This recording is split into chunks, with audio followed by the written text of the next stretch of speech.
Welcome. In this lecture, we're going to start on Chapter 3, Moving Money Through Time and Simple Loans. In Chapter 2, we looked at annuities, and in this chapter, we're going to focus on loans, but you will see that loans are very similar to annuities. Many loans require a regular equal payment over a fixed period of time. If the interest rate can be fixed when securing the loan, then the payments that are made will be equal. It's also not unusual during the lifetime of a loan that a borrower would like to settle their outstanding debt in a single payment.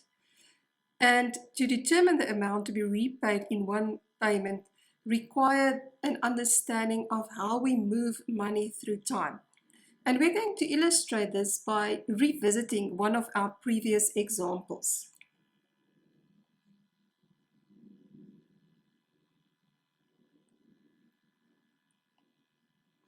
If you go back to example 24, in that example, the present value of a loan, which was to be repaid by 5 equal monthly payments of 1,000 rands each, was calculated and found to be 4,782 rands. The interest rate was fixed at 18% per annum, compounded monthly. Now, assuming that the person borrowing the money would like to settle the debt just after the third payment is made, how much should be repaid? We can solve this problem making use of any one of two methods. We have the retrospective method and the prospective method. In both of these cases, we are required to move the value of money to the time where the settlement of the debt is to occur. Now, retrospective means that we stand at the point where the outstanding balance is to be calculated and we look backwards. For the prospective method, we stand at the point where the outstanding balance is to be calculated and we are looking forward. So we are first going to look at the retrospective method. Okay, and this example is given to you here in a timeline. So at time t0, we have the value of the loan, and then 3 payments of 1,000 rands each are made. And then at time t3, the borrower would like to settle the outstanding debt. So the retrospective method means that we stand at time t3 and we look over our shoulder. And the outstanding balance would be the difference between the value of the loan at time t3 and the value of the payments that has already been done. Now, the value of the original loan is a single amount that we move through time to time t3. So we take the 4,782 and we move it from t0 to time t3. And to do that, we make use of the formula for compounding interest that we developed in Chapter 1. So you will remember that the future value is equal to the present value. That was the formula that we used in Chapter 1. And now we will substitute the value of our loan at time t0.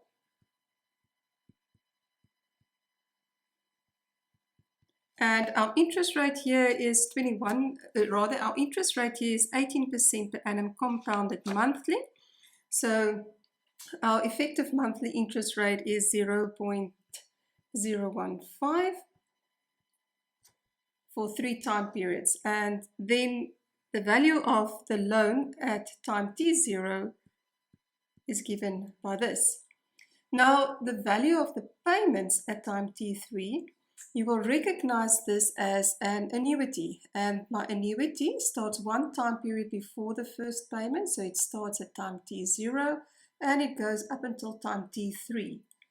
And we are here looking at the future value of an annuity. In Chapter 2, we did a lot of present value examples for annuities, but now we are interested in the value of these payments at time t3, in other words, the future value of an annuity.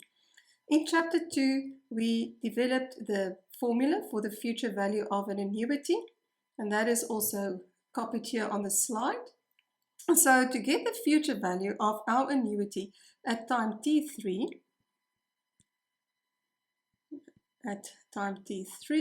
we use the formula for the future value of annuity. It's the payment, which is 1,000 rands, 1 plus our interest rate,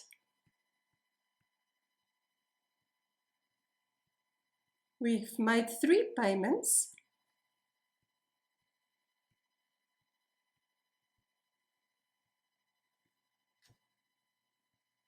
So the value of the payments that we've already made at time T3 is equal to just over the 3,000 rands. So now to find the outstanding balance, I will subtract the green from the blue. And that's what I'm going to do on the next slide. So my outstanding balance at time T3, I subtract the future value of the payments from the future value of my original loan. So the future value of my original loan, which we calculated on the previous slide in blue,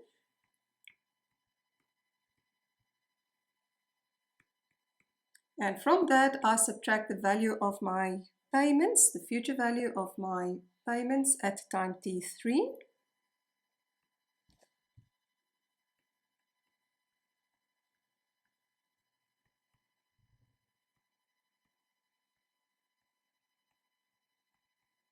So the outstanding balance at time T3 is 1,955 rands 88 cents.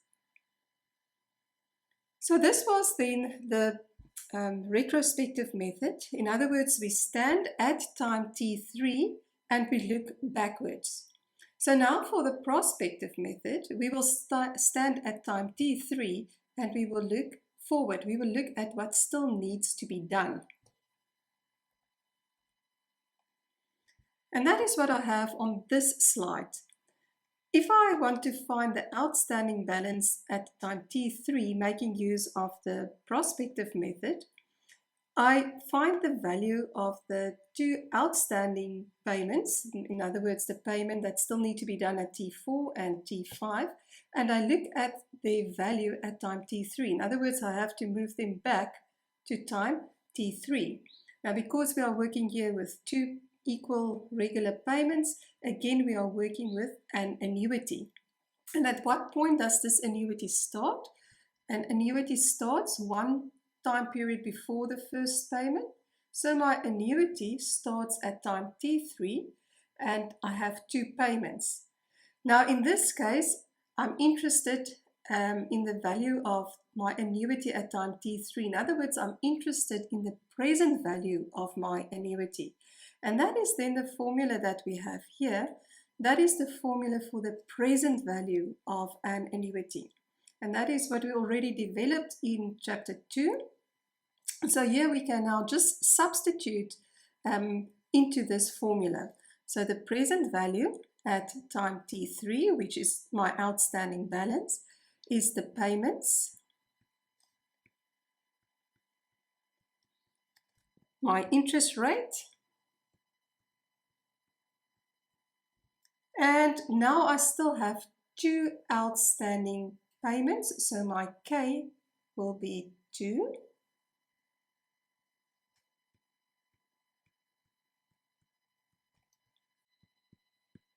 And I get my outstanding balance. And you can see that both these methods will give us the same answer.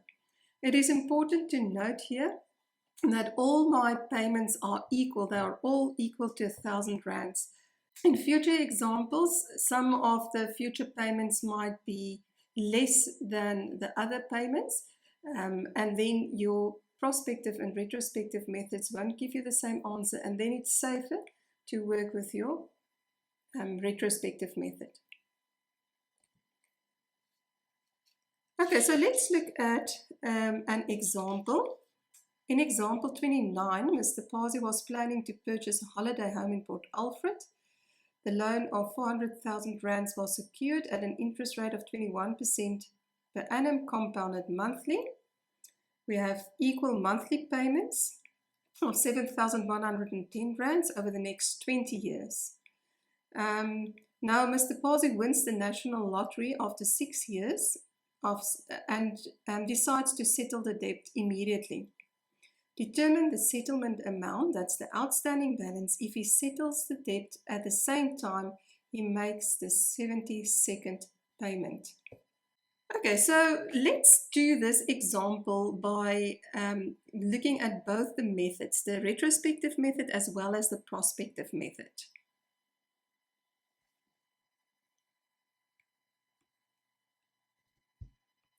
Okay, so the loan size is 400,000 rands at time t0. The loan lifetime of the loan is 20 years, 12 months, so it will be at time t40. Then he wins the lottery after 6 years, so 6 times 12 will give me my t72, and he would like to settle his debt after the payment at time t72 is made. And we have that the payments are all equal. And we also have that the interest rate is 21% per annum compounded monthly. Okay, so this is the compounding period and the payment periods are the same. And we would now like to know what is the outstanding balance at time t72. Now for the retrospective method, we stand at time t72 and we look backward. So the outstanding balance at time t72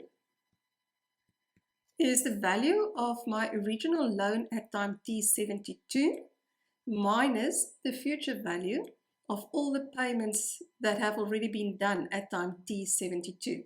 So to get the future value of my original loan, I make use of the future value formula for a single amount. That is what we did in chapter 1. So it's the 400,000 rands, my interest rate,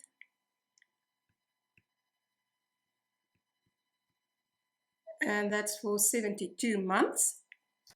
And then I subtract from that the future value of my payments that have already been made. So I use the future value formula for an annuity.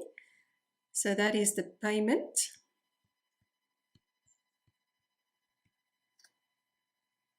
one plus my interest rate. I've made 72 payments. This is now, if you have your formula sheet with you, this is the formula for the future value of an annuity. And then you can go and calculate these.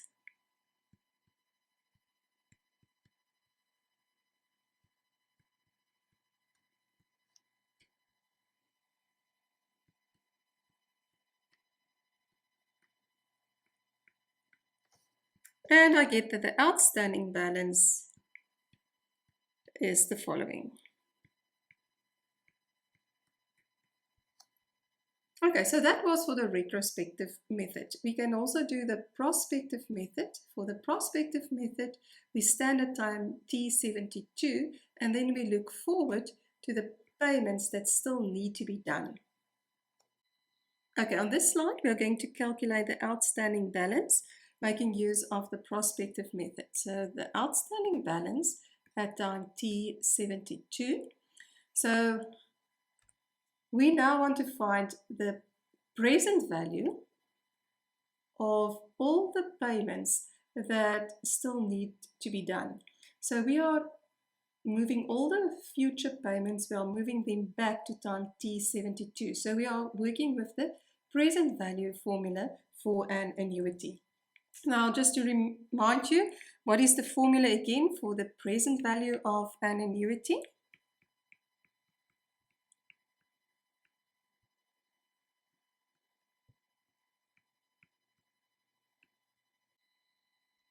Okay, now we can do the substitution, so our payments.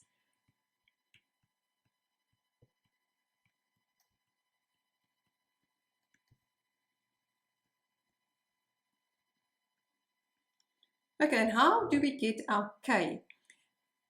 We know that there are in total, there are 240 payments and 72 of them have already been made.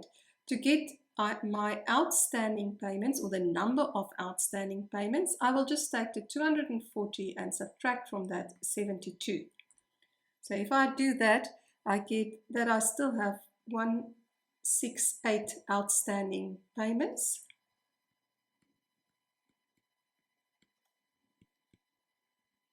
Okay, and then we get our outstanding balance.